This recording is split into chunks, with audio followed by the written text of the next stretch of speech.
Le 20 janvier 2011, un cargo chimiquier rempli de pétrole d'une valeur de 9,8 milliards de dollars naviguait près du golfe d'Aden lorsqu'il a été attaqué par des pirates somaliens. Il a suffi d'une réponse rapide de la marine pour sauver le navire. Mais quant aux pirates, ils n'ont pas vécu assez longtemps pour parler de leur rencontre avec la marine qui les ont confrontés. Voici 11 pirates somaliens qui se sont attaqués à la marine.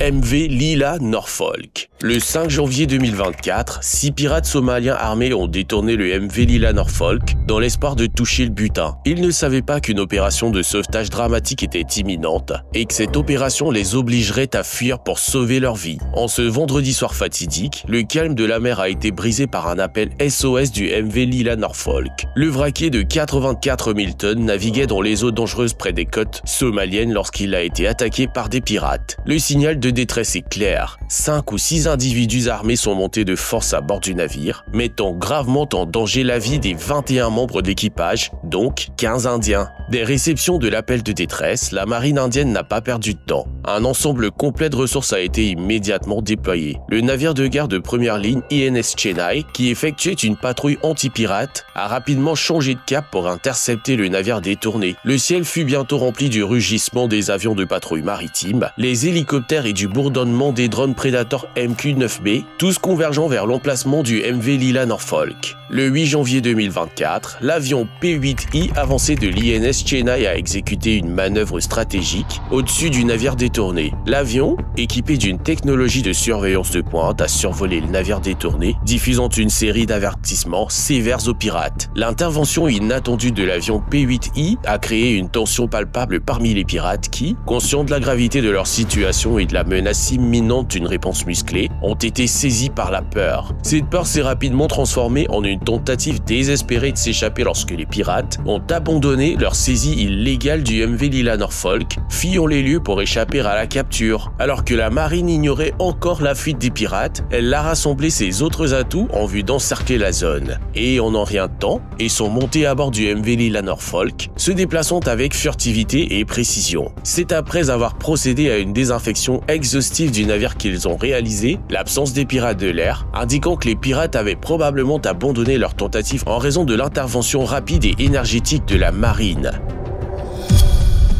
Maersk, Alabama.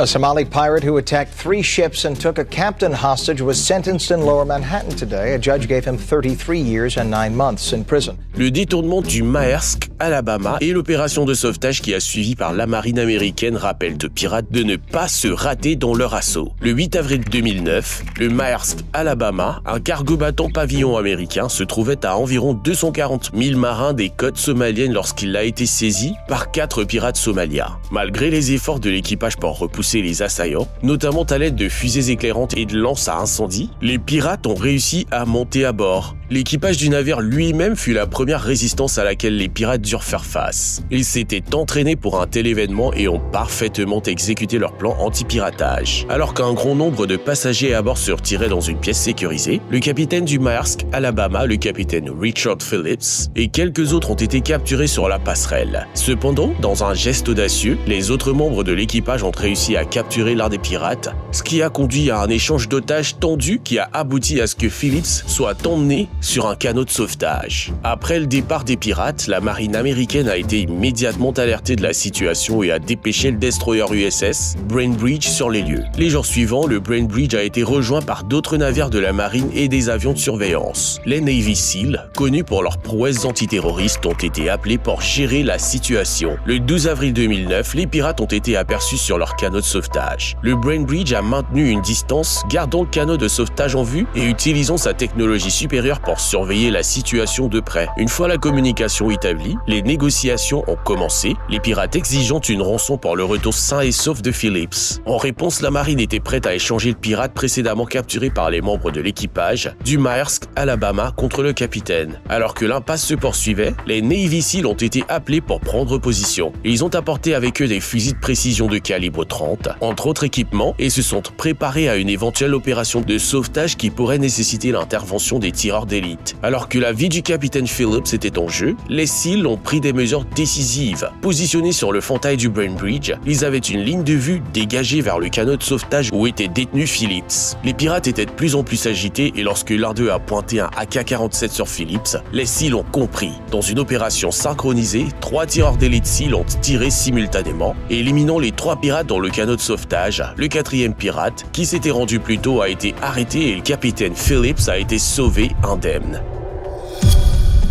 Opération Dawn 8.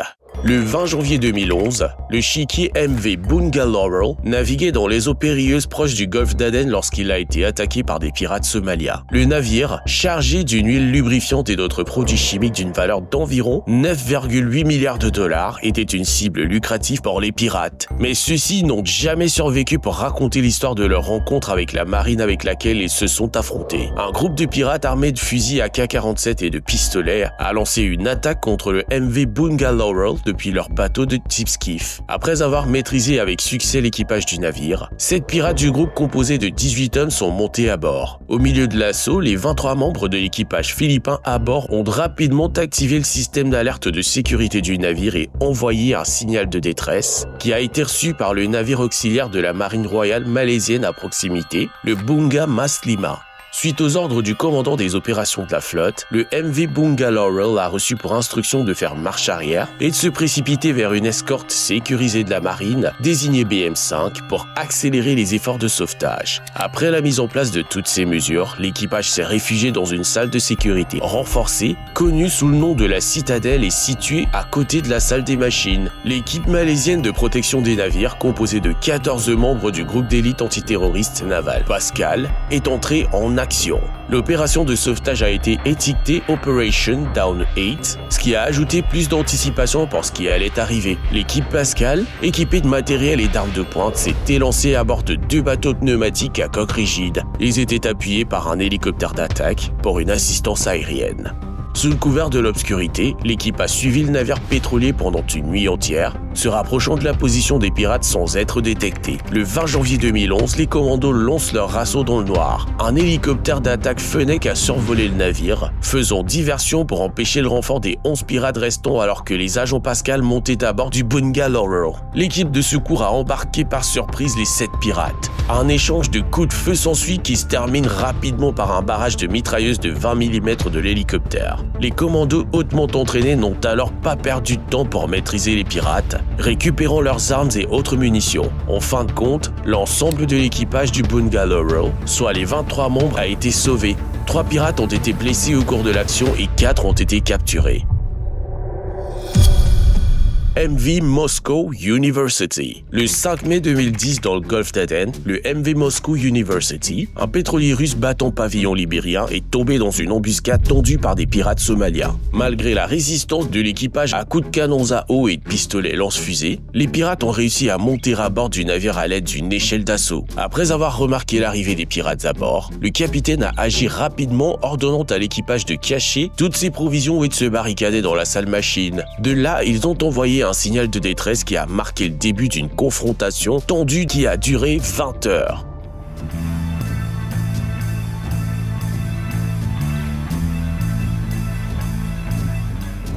Le 6 mai 2010, le destroyer de la marine russe, le Marshal Shapochnikov, a été dépêché sur les lieux du navire pétrolier après avoir reçu un signal de détresse. Ce n'est pas tout, un AP-3C Orion de la Royal Australian Air Force a également répondu, fournissant des informations de reconnaissance cruciales. L'Orion a localisé en un rien de temps le pétrolier qui était mort dans l'eau, avec 3 petites embarcations à ses côtés indiquant un détournement par des pirates. Alors que le maréchal Shapochnikov approchait, les pirates, plutôt que de fuir, restèrent à bord du Moscow University. Ils pensaient probablement qu'ils avaient ce qu'il fallait pour maîtriser un destroyer de la marine russe. Les pirates ont tiré sur l'hélicoptère de reconnaissance qui approchait, qui a riposté, tuant un pirate. Cet acte d'agression n'a pas découragé la mission de sauvetage, mais a plutôt confirmé la situation hostile et la nécessité d'une action immédiate. Une fois l'équipage confirmé en sécurité et barricadé dans la salle des machines, la marine russe a procédé à son opération de sauvetage. Le destroyer a tiré 2 coups de semence en guise d'avertissement final aux pirates. Suite à cela, le maréchal Shapochnikov ouvre le feu avec ses canons, assurant ainsi la couverture des commandos d'infanterie navale à déployer.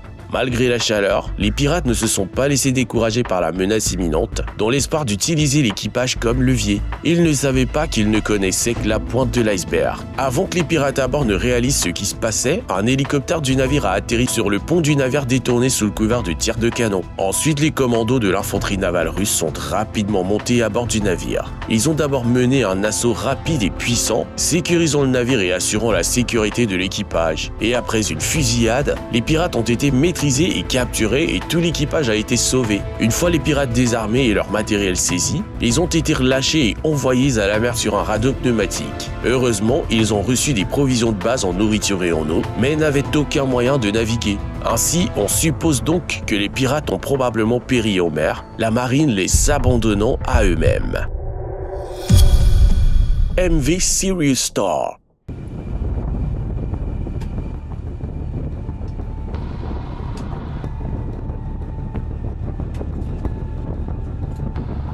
Le 29 mars 2009, le pétrolier allemand FGS Spessart naviguait dans le cadre de l'opération Atalante lorsqu'il se retrouve dans une situation périlleuse. Un petit bateau avec 7 pirates à son bord a fait une approche agressive. Le Spessart, bien qu'officiellement un navire civil, n'était pas dépourvu de défense. À bord se trouvaient 40 membres d'équipage civil et 12 hommes de sécurité, préparés pour une telle rencontre. Les pirates, prenant le pétrolier pour une cible facile, ont lancé leur assaut. L'équipe de sécurité à bord du Spessart est entrée en action, échangeant des tirs avec les assaillants. La fusillade a été intense, mais les services de sécurité bien entraînés ont réussi à repousser l'avancée des pirates, protégeant ainsi l'équipage et le navire. Mais le drame en haute mer était loin d'être terminé. La frégate allemande Rheinland-Pfalz, qui se trouvait à proximité, a reçu le signal de détresse et est rapidement intervenue. Dans une démonstration de coopération internationale, des navires de plusieurs autres marines se sont joints à la poursuite, notamment le HNLMS de Seven Provincial, le Psara, le Victoria et l'USS Boxer.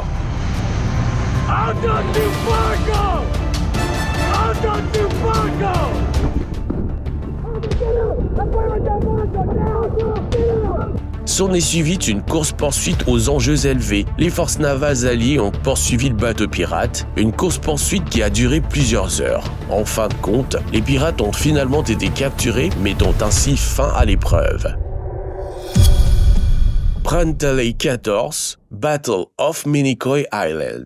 Le 28 janvier 2011, un avion dornier de la garde côtière indienne, lors d'une patrouille routine, a détecté une activité suspecte de la part d'un groupe de pirates somaliens. Ce qui s'est passé ensuite a dépassé ce que l'on aurait pu imaginer. Un groupe de pirates somaliens composé de plus de 13 hommes a été repéré lors d'une patrouille anti-pirate à l'ouest de l'archipel des lacs Chadwip appelé Operation Island Watch. L'avion dornier des gardes-côtes a repéré 2 skiffs et le chalutier Prantaley 14, un navire réquisitionné par des pirates somaliens poursuivant le porte-conteneur bahaméen MV Verdi.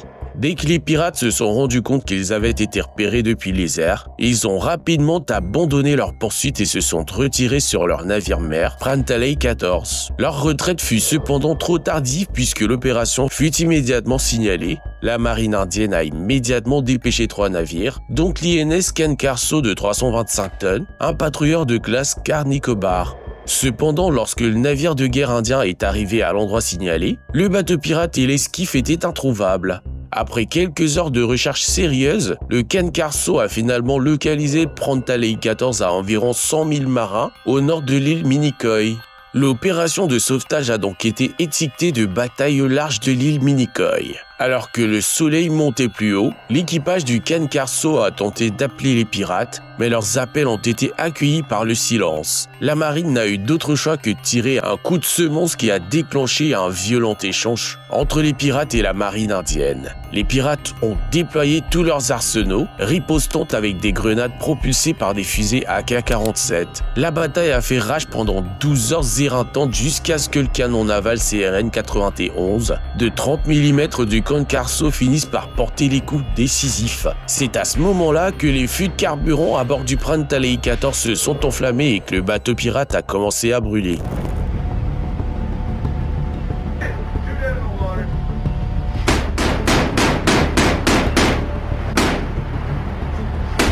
Leur navire en feu, les pirates et leurs otages abandonnèrent le navire. Les eaux sont devenues l'endroit le plus sûr vers lequel fuir lorsque 35 hommes, 20 otages et 15 pirates se sont jetés à l'eau. Suite à cette évolution, les marins indiens ont immédiatement cessé le feu et se sont concentrés sur le sauvetage de tout le monde de l'eau. Au milieu de cette tourmente, l'INS Kalpeni et le navire de garde côtière CGS Sankalp sont arrivés pour offrir leur aide dans les efforts de sauvetage qui ont suivi. Par la suite, 10 pirates ont tragiquement trouvé la mort lors de cette violente rencontre. Ceux qui ont survécu à cette épreuve ont été immédiatement appréhendés et transportés en toute sécurité à Mumbai à bord du navire Kankarso, où ils ont été condamnés à de très longues peines de prison. Pendant ce temps, le Prantale 14 a fini par couler dans les profondeurs de la mer, dans un incendie qui a duré plusieurs heures. Maersk, Virginia. Le 22 mai 2009, une situation tendue s'est déclarée au large des côtes somaliennes lorsque les pirates ont lancé un assaut agressif contre le porte-conteneurs américain Maersk, Virginia. Ces pirates somaliens allaient cependant subir un choc brutal lorsque l'intervention rapide du navire de guerre canadien, le NCSM Winnipeg, a gâché leur plan diabolique. Le Maersk, Virginia fait partie de la même flotte que le Maersk, Alabama, tristement célèbre pour la capture de son capitaine par des pirates à peine un mois auparavant. Ce navire s'est retrouvé dans une situation désespérée dans les eaux périlleuses du golfe d'Aden. L'équipage du navire attaqué a pu lancer un appel à l'aide avant qu'il ne soit trop tard. Heureusement, le navire de guerre canadien NCSM Winnipeg, stationné à côté, a reçu le signal de détresse du Maersk Virginia assiégé. En fait, Winnipeg elle-même patrouillait dans la région dans le cadre des efforts internationaux visant à lutter contre la piraterie. Conscient de l'urgence de la situation, l'équipage du Winnipeg est passé à l'action en envoyant 3 hélicoptères navals pour scanner la zone de l'attaque. En quelques minutes seulement, les hélicoptères ont intercepté Skiff pirate connu sous le nom de Mariaka, qui l'avait attaché au Virginia. Mais les pirates ne savaient pas qu'ils étaient sur le point de se lancer dans une poursuite aux enjeux élevés. À mesure que les hélicoptères se rapprochaient, les pirates à bord du Mariaka se rendirent rapidement compte de la gravité de leur situation. Et à la vue du redoutable Winnipeg, les pirates savaient que leur sort était scellé. Ils abandonnèrent donc leur attaque sur le Maersk Virginia et tentèrent rapidement de s'enfuir. Cependant, il n'y avait aucun moyen d'échapper aux forces armées.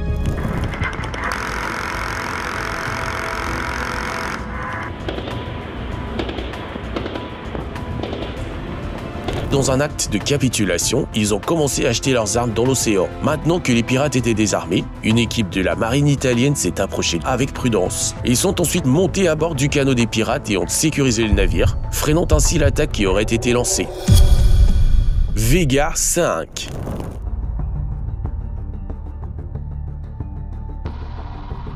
Le 13 mars 2011, un avion de patrouille de la marine indienne au-dessus de la mer d'Oman a aperçu le navire de pêche immatriculé au Mozambique, le Vega 5, en grande détresse. Le navire marchand était sous le contrôle d'un groupe de pirates somaliens depuis 3 mois avec des otages à bord. Le 27 décembre 2010, le Vega 5, un navire originaire de la ville portuaire de Beira et appartenant au conglomérat de pêche espagnol Pescamar Elda, a été victime d'un piratage. Les pirates, poussés par la cupidité, avaient exigé une rançon d'un montant faramineux de 1,8 million de dollars pour la libération du navire et de son équipage. Après que l'avion de patrouille ait signalé l'observation, le navire de la marine indienne Kalpeni, un engin d'attaque rapide, a été envoyé pour intercepter le navire. Alors que les Kalpeni approchaient du Vega 5, les pirates ont immédiatement ouvert le feu car ils ont vu la menace imminente. Ils ont tiré leurs grenades propulsées par fusée et ont utilisé leur cache de plus de 80 fusils d'assaut. La marine indienne a répondu de la même manière en ripostant. L'échange a été brutal, conduisant à l'explosion du Vega 5 en flammes. Face à l'enfer, les pirates ont fait un choix désespéré. Et pour tenter d'éviter d'être capturés, tous les 61 d'entre eux ont sauté dans les eaux turbulentes de la mer d'Oman. La marine indienne, entraînée à de telles situations d'urgence, a lancé une opération de sauvetage rapide et audacieuse. Ainsi, un par un, les pirates furent arrachés à cette mer périlleuse. Mais ils étaient loin d'être libres. Les 13 membres d'équipage du Vega 5, qui avaient enduré les 3 mois de peur et d'incertitude, avaient également retrouvé leur liberté. Heureusement, l'INS Kalpeni a réussi à éteindre l'incendie du Vega 5 et l'a escorté en toute sécurité jusqu'à Mumbai. USS Ashland. Le 10 avril 2010, un groupe de pirates somaliens scellait leur sort en attaquant l'USS Ashland, un navire de la marine américaine. L'issue de l'attaque fut si grave que certains pirates n'y ont pas survécu. L'USS Ashland est un navire de débarquement de la marine américaine.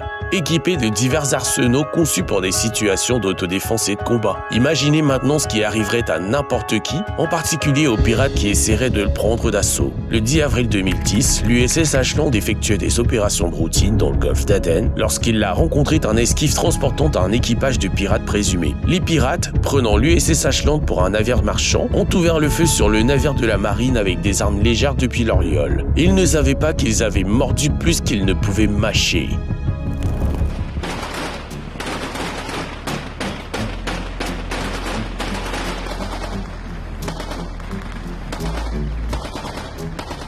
Dès que l'USS Ashland a ressenti l'impact des tirs des pirates, il a suivi ses règles d'engagement qui dictaient les conditions dans lesquelles le navire de la marine américaine pouvait appliquer une force meurtrière. L'équipage de la marine a répondu à l'attaque en tirant seulement 2 coups sur le skiff avec sa mitrailleuse MK38 Mod 2 de 25 mm, un système d'armes conçu pour l'autodéfense des navires contre de petites cibles de surface à grande vitesse. Il suffit de dire que cette mitrailleuse est capable de déchirer des hélicoptères et des véhicules blindés. La réponse immédiate et efficace du navire de la marine a neutralisé la menace, évitant ainsi tout dommage au navire et à son équipage. Le tir précis de l'USS Ashland a entraîné l'incendie du skiff pirate. En fait, la balle a touché l'un des pirates et l'a transpercé à la poitrine, juste avant que le corps sans vie ne tombe dans la mer. Les pirates qui ont survécu au tir n'avaient aucune chance face aux représailles des forces armées, puisqu'ils ont immédiatement abandonné le navire et recherché refuge dans les eaux froides de la mer. Si les pirates pensaient que c'était tout, ils allaient être sous le choc. Voyant que les assaillants s'étaient enfuis à l'eau, l'équipage du USS Ashland a immédiatement déployé ses canons pneumatiques à coque rigide et a lancé une opération de sauvetage pour sauver les pirates qui se noyaient. Une fois les pirates secourus et que l'on ait vérifié qu'ils ne représentent plus une menace, ils ont été emmenés à bord de l'USS Ashland et placés en garde à vue. Ces pirates somaliens ont ensuite été transportés aux États-Unis où ils ont été jugés pour piraterie, complot et autres délits. Ils ont été reconnus coupables de tous les chefs d'accusation et condamnés à 10 ans de prison ferme.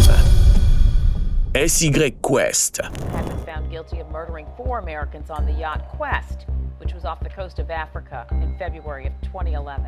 Le 18 février 2011, à 13h23, le SY Quest, un yacht américain, naviguait paisiblement jusqu'à ce que l'imprévu survienne. 19 pirates somaliens opérant dans les eaux dangereuses au large des côtes somaliennes ont orchestré une prise de contrôle hostile du navire, capturant par la suite 4 citoyens américains. Le SY Quest est un yacht de 58 pieds qui appartenait à Scott et Jean Adam, un couple de retraités californiens qui naviguaient autour du monde avec leurs 2 amis distribuant des bibles. La marine américaine n'a pas tardé à réagir au détournement. Le porte-avions USS Enterprise, ainsi que le croiseur lance-missile USS Leyte Gulf et les destroyers lance-missiles USS Sterett et USS Bulkeley ont été envoyés pour intercepter le Quest alors qu'il était dirigé vers le Puntland par les pirates. Leur intention était de ramener les Américains en Somalie et de leur demander une rançon pouvant aller jusqu'à plusieurs millions de dollars. Le 21 février 2011, les négociations pour la libération des otages ont commencé avec l'embarquement des 2 pirates sur l'USS Sterett. La marine, dirigée par le capitaine Dean Mewburn de l'entreprise et le navigateur Christopher Sinden, a engagé des pourparlers avec des pirates dans l'espoir d'une résolution pacifique. La marine a proposé aux pirates de prendre le yacht en échange des otages, mais les pirates ont refusé. Le 22 février 2011, la situation s'est aggravée lorsqu'un pirate à bord du Quest a tiré une grenade propulsée par fusée sur l'USS Sterett, le manquant de peu. Cet acte d'agression était un signe clair que les pirates n'étaient pas disposés à se rendre facilement. Mais cette démarche audacieuse contre un équipage de la marine américaine était une grave erreur. Dès que le tir des pirates a raté sa cible, des coups de feu ont été entendus depuis le yacht, ce qui a incité la marine à prendre des mesures immédiates. Une équipe d'embarquement a été envoyée depuis l'USS Sterett sur un radeau pour monter à bord du Quest. L'équipe SEAL, hautement entraînée pour des situations à enjeux aussi élevés, s'est approchée furtivement. En montant à bord du yacht, les SEAL rencontrèrent la résistance des pirates, et au cours d'une fusillade brève mais intense, 2 pirates ont été tués par des tirs de fusil et un autre avec un couteau de combat. Les 13 pirates restants se sont rapidement rendus compte et ont jeté leurs fusils AK-47 à l'eau, après quoi ils ont été placés en garde à vue. Cependant, malgré l'arraisonnement et l'arrestation réussie des pirates, l'opération s'est soldée par une tragédie. Il a été constaté que les 4 otages américains avaient été mortellement abattus par les ravisseurs dans ce qui semblait être un acte final désespéré. Les corps de 2 autres pirates ont été également retrouvés à bord sans aucune explication claire de leur mort fournie par les responsables de la marine. MT-MGT-1. Le 6 septembre 2011, le MT-MGT-1, un pétrolier immatriculé en Thaïlande, se retrouve entre les griffes de pirates au large de Terengganu, en Malaisie. Tout a commencé lorsque les pirates, au nombre de 13, sont montés furtivement à bord du MT-MGT-1. L'équipage, pris au dépourvu, n'a pu que regarder les pirates prendre le contrôle du pétrolier de 2,2 millions de litres. Après que la salle de contrôle avec laquelle le navire pétrolier correspondait à terre ait remarqué qu'il n'y avait pas de réponse du MT-MGT-1, ils ont immédiatement signalé sa disparition. Dès réception du signal de détresse, l'agence malaisienne de contrôle maritime, MMEA, est entrée en action. Le 7 décembre 2017, une équipe spéciale aéroportée a été dépêchée pour rechercher le navire. Et à peine 10 heures après l'arrivée du signal de détresse, le MT-MGT-1 a été retrouvé. Des coups de semonce ont été immédiatement tirés par la marine malaisienne sur les 3 pirates qui se trouvaient à bord d'un bateau attaché au navire pétrolier.